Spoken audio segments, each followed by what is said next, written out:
Did you know that global flight simulation market is expected to grow by nearly 7% annually, reaching $8.2 billion in 2027? SimFly is creating a revolutionary niche within this space to an ethical play-to-earn P2E model for flight simulation enthusiasts. Hello and welcome to the Sparking That Your Marketing podcast. I'm your host, Beverly Cornell, and today we have an innovative guest joining us, Roberto Capodieci. Yeah. I have to practice my Italian, Roberto. It's okay. Thank you for having me in this show. He is the mastermind behind SimFly PTE Limited, an ethical play-to-earn platform for flight simulator pilots. He is originally from Italy. The business operates in Singapore, but Roberto lives in Bali.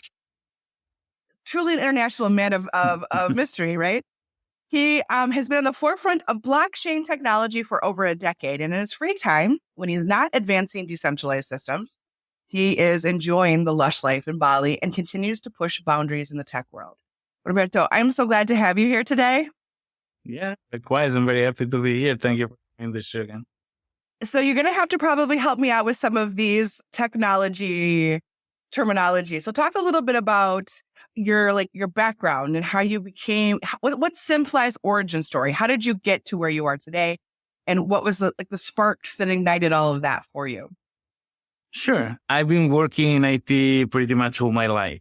I actually always started and ran my business since I was a little kid. Actually, the first company I opened with the authorization of the court for minors because I was still underage.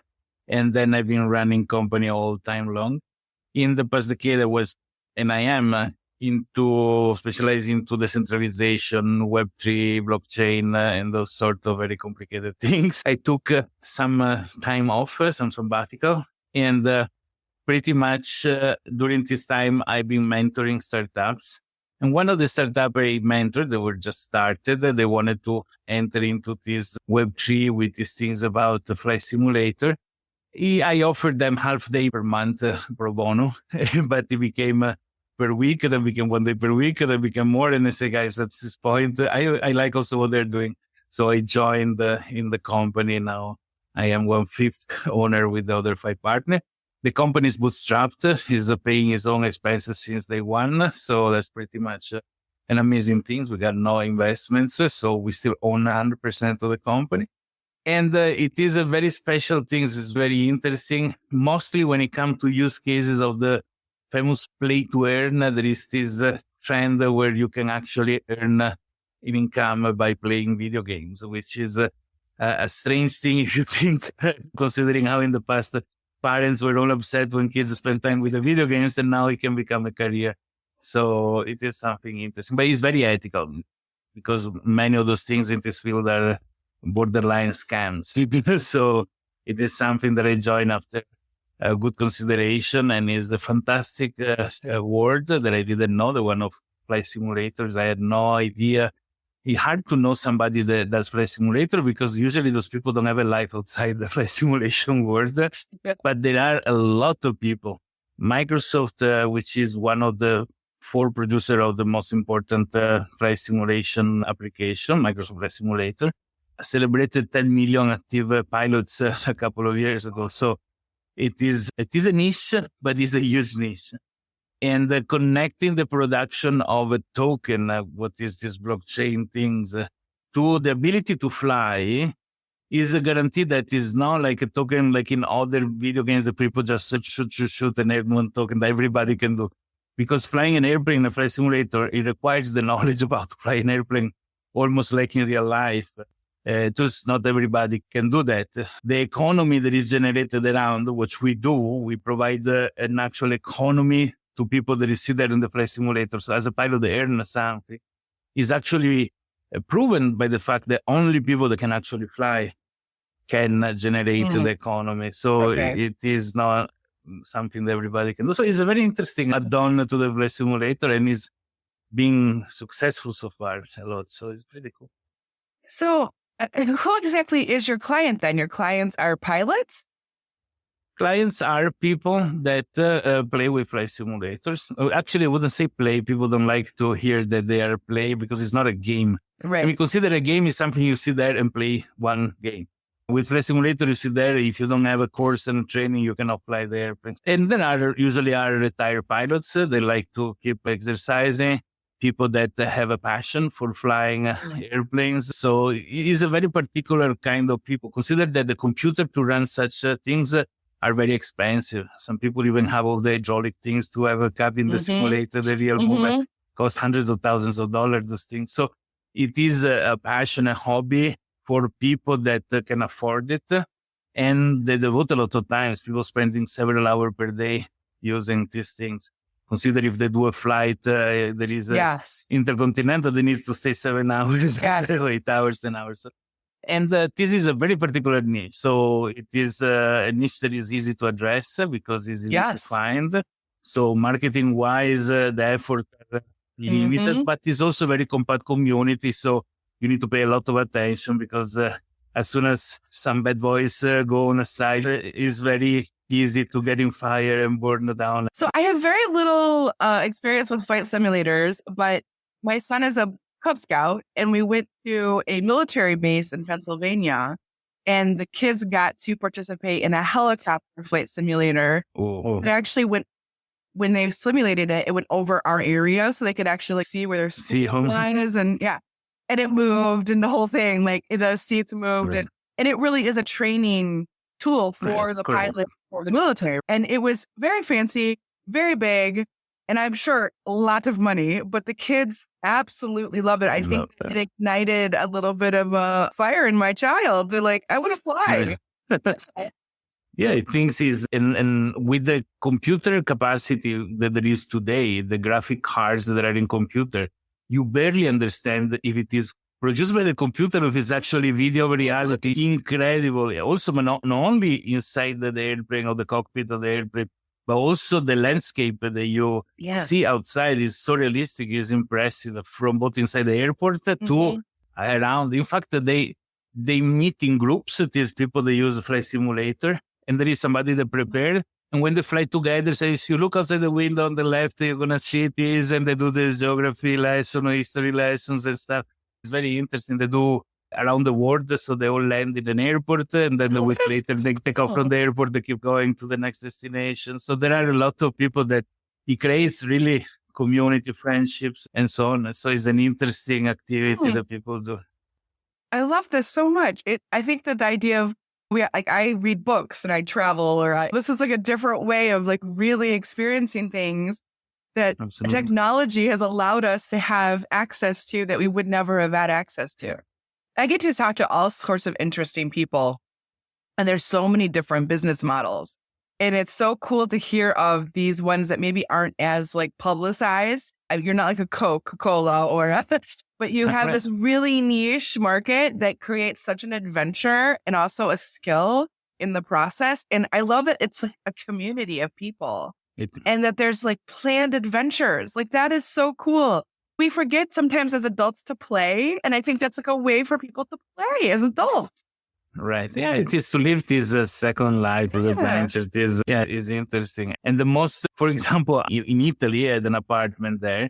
And there is a bar underneath his apartment. And the guy that managed the bar, somebody that speak only dialect, somebody I would have never guessed.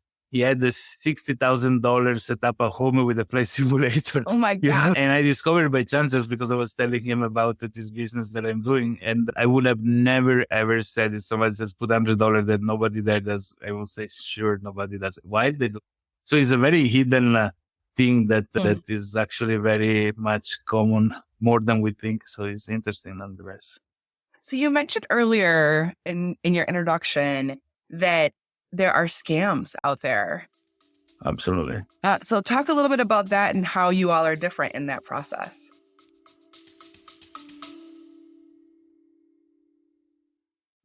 "2025 is your year to shine. Are you ready to ignite your marketing, align with your vision, and make magic happen in your business? Join the Magical Marketing Membership, the ultimate guided experience for bold entrepreneurs just like you. With weekly Magic Monday tips, monthly celebration calls, and a community cheering you on, you'll turn your dreams into action, one inspired step at a time. Because your vision deserves a little bit of magic. Visit bcassociatesmarketing.com Magical Marketing Membership to join us and make 2025 your most extraordinary year yet. The Magical Marketing Membership, because every bold dream deserves a touch of magic.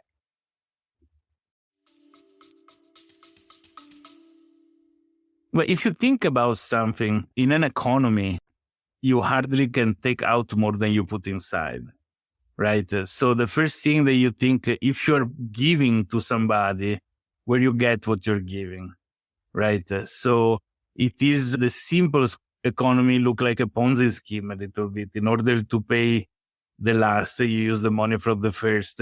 And I see. that's usually the first mechanic. If there is not articulated system for which you balance step up an economy, it's easily that way. And usually they collect some money that disappear or they have no end. While what we do is very particular, because I was saying, when a pilot fly, he earn a little bit for every hour, and the quality of the fly well or not. So the difference create a different amount of token. But we have the possibility for people to have not only the active income, also the passive income. So with the income that they made, they can buy an airport, for example. And every time somebody lands in the airport, they go from the airport, they can make a little bit of tokens as well. Or they can buy an airplane and rent it out to people that need it, because there is all the logic. For example, if an airplane lands in New York, he cannot take off from Paris. He's in New York. So somebody need to fly it out of New York somewhere else. And even if a pilot lands in a particular city, he cannot then fly an airplane from another city because he's there physically. So there are a lot of aspects that they emulate the reality. Sometimes you see pilots that take a ride on somebody else's airplane to go to another airport to then fly an airplane from there. So you need to do these sort of things.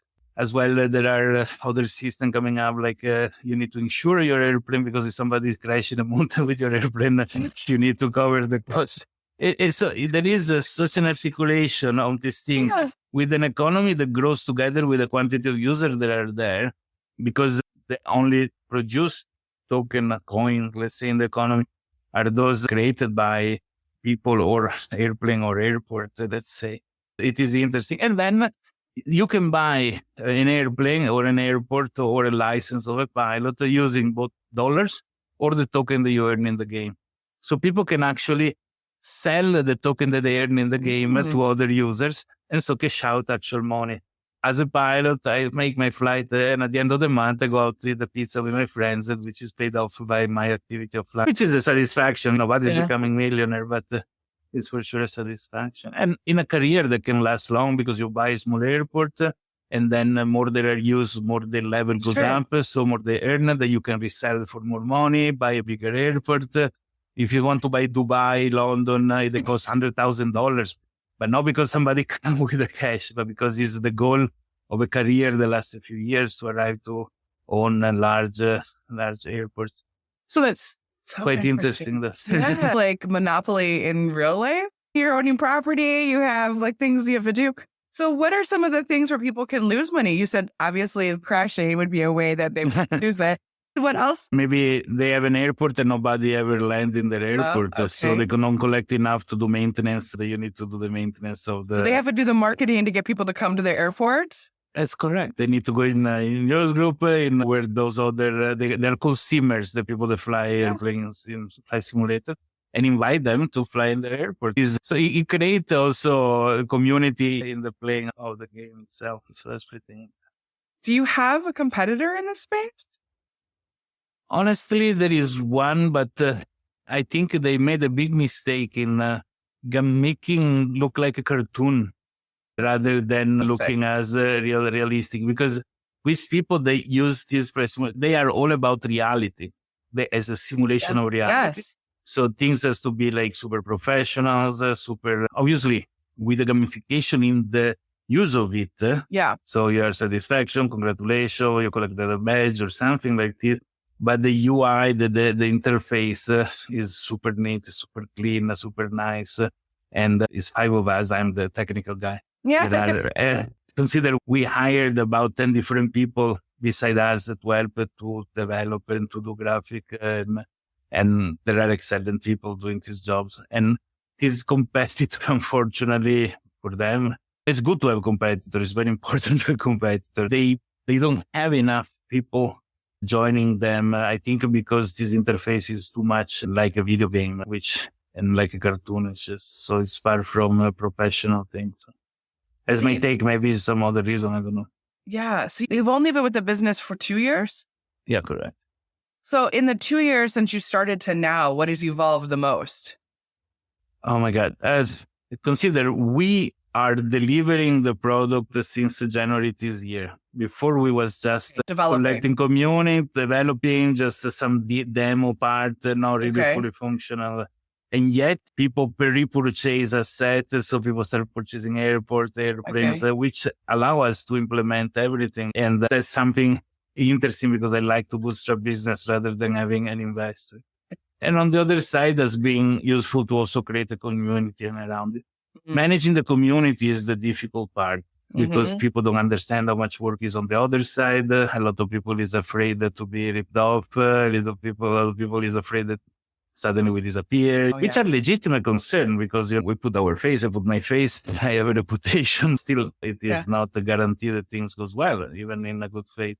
It's interesting to see how people support, how people is frustrated, how we can help them feeling okay, those that are more participant or not. The community management is a very interesting aspect of all this thing, besides the implementation and the architecture. What technically for me has been a big satisfaction, studying and implementing those things. But and also the cooperation between the business partner, so hardly business people that is to come from the world of flight simulation, to come from collateral things. I was the only technical person. So sometimes it's difficult to balance everything between everybody. So it's not, but that's me being a huge learning curve as well. So I come working for so many years of professional SOP, standard operating procedure, in doing things. Okay. And this is more an adventure of throwing things and magically works. You're right. I worked for a tech startup before I started my business. And we didn't have a lot of SOPs at the beginning. And it was a very creative space, like very creative, but also a little maddening because there wasn't a lot of structure and system in place. Right. And as we got more system and structure, as well as growing the team, I think that's what happens as you grow your team, you need more systems in place so that everyone's on the same page. Otherwise, it's the Wild West. So it's interesting, but there is a creativity that happens when you're not so structured. Right. How do you balance that? Correct. There are pros and cons. I find it stressful to have a meeting in 5 people to decide something that a single person should be delegated to take decision by themselves, wasting the full day. Yes. Stress. Yes. On the other hand, sometimes people bypass everybody and take decision without even discussing with others. Yes. It is really not very clear roles and not much faith in the others, I think, or trust in the others. And it creates a situation that is much more difficult. But nonetheless, I'm to say the product is excellent, is fantastic. And I myself, if somebody were telling me, look, this is a group of 5 people structured in this way with this money, with these people that work for them, they will ever make it, I will say no. So that's been the revelation for me doing this. Interesting. You talked about the community a little bit. And I feel like the community is something that we as marketers are always in, developing a community for a business or a brand. How did you start the community and how do you feed it? What is it that makes it successful? For example, the big lesson learned here is that the YouTubers are the biggest boosters of a message. There is nothing else. Facebook came second. It was an interesting aspect at the beginning. We put $20 in Facebook advertisement and we make $800 in income. So the proportion was huge ROI. Wow. Fantastic.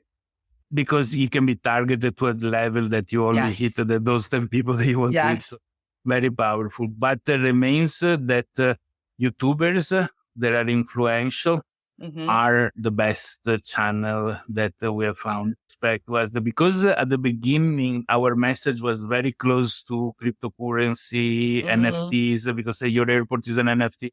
And a lot of people that is illiterate in the technical aspect of the topic says NFT are scams, this is scam. So much that important publication refused to let us advertise there. So we found a wall around us of people screaming scam that somehow slow us down a little bit and made us change, pivot the technical aspect of it, so we don't have this connection with Web3 like we were thinking to have. Because you change the language. You're going to change the language. And absolutely change the language and the communication. In fact, that's what happened. And now we have some people says, come, I joined you because you were Web3 and now you don't do it anymore. God, you cannot make everybody happy. Fortunately, it's only 1% of the people, even less, that were focused on. Consider we have 13,000 users subscribed. So it's not a small number. We aim to the millions, obviously, but we are doing very well under the point of view. But out of 13,000 people subscribed, many are asleep, dormant. They bought something and they never show activity. Those that participated on just a few thousand, but they're very passionate. I always say we are the community. The community empowered us to build what we have built. The community tell us what they like or not. We are a reflection of what the community tell us, because we're here thanks to the community. So we appreciate a lot the feedback. I think the companies that are the most successful are the ones that are personalizing the experience in some way, shape, or form, which is very personalized because they get to like literally choose their own adventure, right? It's also like the tech that I love is the tech that actually does take feedback and does develop, and they're constantly staying on top of things. They listen to their community. We are the users and we're using it every day, and we're finding the ways in which it can be used on top of it. Like, hey, what if it did this? Or what if it did that? Having invested community and sharing and being vocal, that makes them extremely passionate and also have some sense of ownership in some way too. Was there any other big marketing mistake or learning that had to happen in the growth of the business? I think sometime, and this has been a big discussion internally, how to communicate with the community itself, how to share. We have a newsletter that goes out weekly. We had a YouTube video with the recap of the week, but some stuff people don't want to share. And not sharing something means that as soon as this thing becomes bigger, people get upset that you didn't share with them before. But on the other hand, they're afraid that sharing it now affect how people are going to spend money tomorrow. There is no absolute right. But there should be, I think, a clear rule set that should always be respected. It should be decided at day zero. And then this is how you communicate, because it cannot change. It cannot be the one time you say stuff, then not, then you're allowed to communicate in a way, then you change it. People feel confused. Like making this weekly video is a guarantee for the community to see that we are still progressing. If you skip the video 1 week, there is panic in the community because they can see this as a disaster, something wrong happened, etc. So sometimes says, but we have nothing to say. It doesn't matter. Let's do a video saying we have nothing to say, but we should be there. So being constant is being something that we notice the difference. People need that it is an aspect that is important. Okay, Roberto, I have a lightning round. This is a little bit more short answers and just come from the gut. Don't overthink it, okay? All right. So share a fun fact about SimFly that maybe even your most dedicated users might not know. Maybe it's a ritual in the office or something that happens behind the scenes. We are fully remote and we met in person only one time and one person was missing as well. How do you usually connect with new clients or users in the flight sim community? Reaching new areas. I think the next things we're going to do is translating different languages. Now we're only in English, so there's a big limitation. AI certainly is going to help you with that, don't you think? So technology on top of technology is helping you, which is amazing to me. I think there's so much potential in that. If SimFly had a voice, what emotion or word would resonate most strongly from its core? I think the voice of a captain announcing information during a flight, right? Hello, I'm your captain. What book, podcast, or entrepreneur, it can be multiple, has influenced your entrepreneurial journey the most? I am a big fan of Elon Musk lately because it's not something that I knew long time. I don't have any specific, beside the people that I know personally that nobody knows who they are, but they're Sure. I think there's very so many important in my life. There's so many smaller entrepreneurs that make a huge impact on who we are. There's no Absolutely. question. What's one unconventional tool or app that has become your secret weapon in running your business? Sidebar, I think. Sidebar? What is Sidebar? It is an AI tool to help you with many different things. Phantom to resume the meetings. A Phantom. I love Phantom. The Yes. number one application to do that. Yes. Yes. And it is, let me tell you the correct name because I use it every day. Cider is called cider. Not cider, the one you drink. One that stays next to you. Cider. Okay. So Phantom. Phantom is the number. You can even start asking questions. It brings you to any point. Is exceptional. Great. Beautiful. Yes. Yeah. I Absolutely. love it. What are 3 most important ingredients for your recipe for success? Be able to smile in front of everything, and be consistent and keep going no matter what. Fall and get up and fall and get up. I think I tell my kids, one thing you want to do that one, do it 4 hours a day for your life. If you don't become a superstar in the things, there is a problem with you. There is of different kind.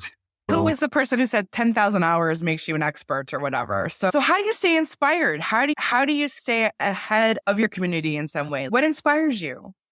Yeah, curiosity. I know that kills the cat, but it's empowering me. So yeah, I think, by natural aspect, I'm curious. I don't have a memory that remember things or fact. I have a logical memory. So everything is connected logically one thing to another. If I need to reconstruct what I did yesterday, it's not that I remember what I did, but it's I get up. So obviously I did this after that and so on.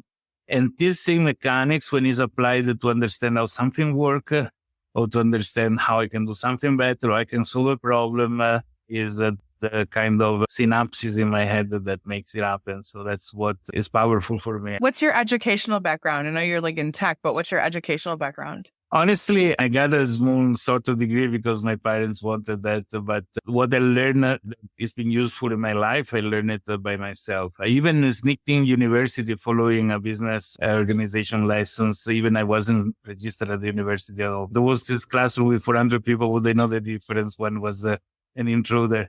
So that's what I did to learn. I never relied on a piece of paper as something valid. And nowadays, even less, because I'm 50 years old. I know I look 25, but when I was a little kid, either you have an encyclopedia at home, you have an uncle that is old, or you go to school and the teacher tells you. Today, knowledge is in the hands, physically in our hands with the cell phone. So we don't really need anymore to go to somebody to learn. What we need is to know how to learn, how to discern good information from bad information. Yes. But there is no excuses to say, I don't know where to know. You want to, whatever you want to do, there is a way to learn it online. I think that's the important thing. It's really interesting because I was listening to somebody talk about that education now. You don't need to know. Obviously, I feel like as Americans, I think it would be beneficial if we know world geography. However, you can go to Google and search in where is Italy or whatever, and you can see the map and see all the cities and whatever. That what they need to learn is like how to live a life, like how to budget, how to interact with people, how to consume information and analyze it for truth. And those are the things the skills that kids need to learn now. For you and anybody listening to this, I suggest to search John Taylor Gatto. John Taylor Gatto was a teacher in the state of New York that resigned because he understood that the school system was terrible. And there is a lot of interesting things that he says about what is important to learn in life rather to what they teach. So I think that's a very big conversation. We probably will not solve today, but I like talking about it because it is compelling and I think it's very relevant. So if SimFly were an animal, what animal would it be? It would be an eagle for sure. I love it. What was the moment that you realized that SimFly was successful? Yeah, this is a very good question. This is a very good question because you apply not only SimFly, but many other things I've done in my life. Sometimes you are on a horse that is going to win the race, even if you are the worst jockey in the planet, doesn't matter, okay? And this is the blessing of many entrepreneurs, that really you learn to be a CEO as you go. Probably you made all the wrong choices, all the big mistakes, but you are racing on something that is going to win no matter what. I think SimFly has this thing. SimFly is the perfect assembly of things. There is no chance, and we can do all the mistake we want. He's going to succeed anyway. And I realized this, I will say, less than a years ago, ongoing. At a certain point, at this epiphany, I realized that what we offer to the community is what the community wants, and pretty much we are making it happen, and that's it. I think if in place of the 5 of us, I put myself into it, there were 5 top professionals, this would be at the sky already, probably, but it doesn't matter. It's a power of belief and such a strong level, Roberto. No, I think if you sell umbrella in a rainy day, it doesn't matter how polite you are in selling your umbrella, you're going to sell them all outside the train station or whatever. So it is really being in the right place with the right things in the right moment, etc., etc. Sometimes it's luck, sometimes it's the ability to put yourself in that place. But some stuff really is actually the umbrella things. The guy can be ugly, grumpy, and unpolite and sell you the umbrella. That's exactly the point. When you are in that condition, you're going to win, doesn't matter what. I think this is a very interesting aspect. It is interesting. Right. So what area of running the business did you have to learn the most about? Finance, HR, leadership, operations, communications, marketing? If somebody is a good chef, he can cook fantastically, he wants to open a restaurant, he better sit in the kitchen and do the chef and hire a restaurant manager, hire the HR, hire the other people that are needed in the business. Because if he start doing those work, he cannot be a chef anymore. Found myself forced to cover roles that were not really my inspiration. All my life is the dream to find somebody that I can put there to take over that roles, to let me do what I'm good at. Yes. I think one thing I wish I learned earlier was how important it is to invest in people who do that. Because there's people that love to do it. It's not I think we can learn it and figure it out, which that's entrepreneurial in its own way, but it's a mistake because you're slowing your progress. It's a delusion to think you're good at that's something you're not good at. Yes, the best thing I ever did was hire a bookkeeper and a CPA. Like, that is not my forte. Yes, exactly. That's in fact, delegation is the most difficult thing and the most important things when you start your own business. Yes. Not everybody can do that. Yes. Okay, that's the end of the lightning round. You totally survived. Great. I want to hop into a time machine with you. And I want to travel backwards to young Roberto, who's 18, and look at one piece of advice that you wish someone had shared with you early on that could have saved you some headaches in your life. Oh my God. I'm a father of 4 with 4 marriage. Okay. And 3 kids living with me with my current wife. Probably I would say pay attention that if you're super intelligent with computer doesn't mean you're super intelligent in finding the right woman for you. Trust your friend more than you do because they are seeing things objectively, probably. That's what I would tell myself. Okay, so now let's fast forward and let's look at your long-term vision for SimFly. Yeah. Tell me where you see SimFly going and what does it look like? It has the possibility to keep growing forever because it's structured in a way that new missions can be created, the new functionality. So there is no hand on how it can expand and grow. So for this reason, I see that he still lives with his own identity. Surely it's very appealing because of the number of users, because these people, this niche is a niche that spend money. It's a niche that is very appealing for a lot of reasons. So people that sell hardware for computer, people that sell solution for flight simulation, and companies that do flight simulation like Microsoft or others, probably there will be an exit at a certain point, at least for what concerned me. There are so many other things that are good to be done. So now is a little embryo that is growing. So what is the legacy that you want to leave behind through SimFly? I love the idea that a lot of people can follow the story of SimFly. So there is a human side beside the technical aspect of it. And doing this weekly video that I do is a way to share also a little bit of, hey, we are humans. We are like you. We are trying to do something. We are not a big company, whatever. See us growing, support us growing because we are the reflection of the community.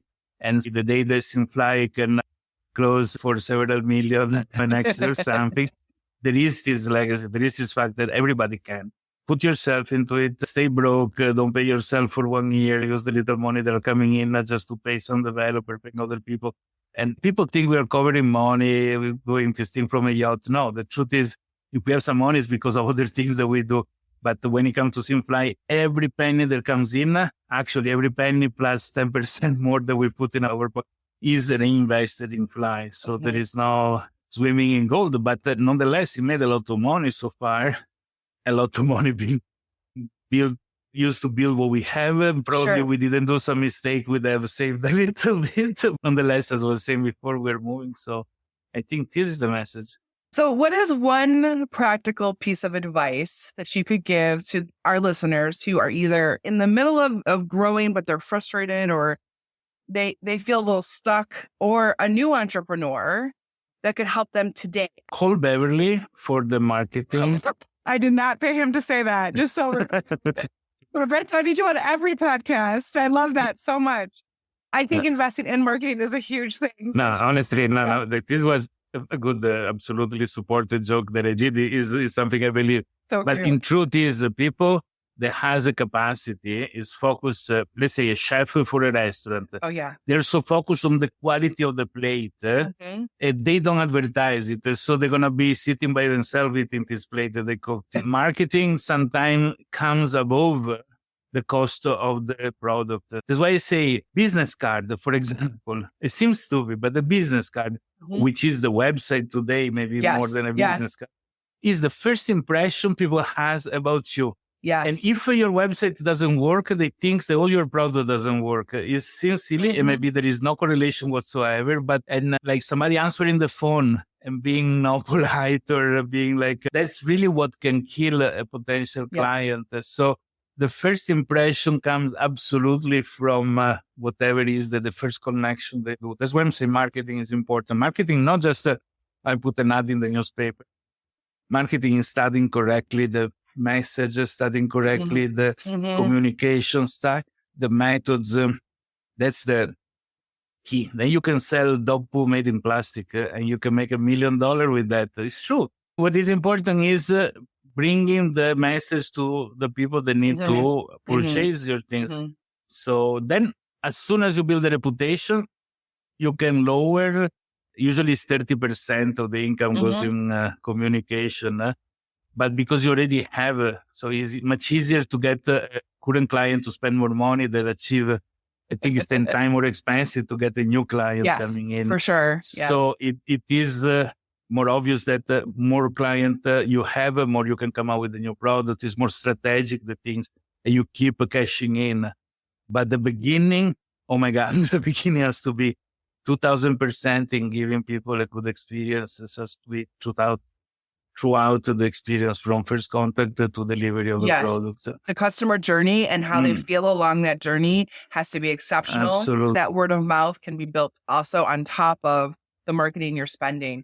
And I think you're right. Like I believe that if you don't have a clear message either, like on your website of what you do, who you serve, the problem that you solve, if it's confusing, the customer is going to be confused. So having to like really simplify that and focus that in a way that resonates with your customer, your potential customer. So before we wrap up, please share with our listeners where they can learn more about you and SimFly and your business. Like, where can they find information about you? All right. The SimFly website is simfly.io. Okay. My LinkedIn handle is RC10, so classiclinkedin.com/IN/RC10. And a short link to my website is rcx.it. IT because I'm Italian, or IT because the information technology word. It's a double entendre. I love that. Before we wrap up, I just want to say thank you so much for joining me today. This has been a very unique and unusual conversation, but so completely lovely. So thank you. Likewise, it's been a pleasure being your guest. Thank you very much. To our listeners, I hope you found this episode as fun as I did. Remember to take all of the insights that Roberto has shared with you and put them into action in your business. If you have any further questions, feel free to reach out to Roberto or myself. We'd love to help you in any way we can. Please stay tuned for more inspiring conversations and actionable marketing tips on future episodes of the Spark and Ignite Your Marketing podcast. Until next time, keep sparking and igniting. Wrapping up another episode of Spark and Ignite Marketing. For your weekly dose of inspiration, join our community on LinkedIn, Facebook, Instagram, or TikTok for behind the scenes and exclusive content. Until next time, keep the spark alive and stay inspired.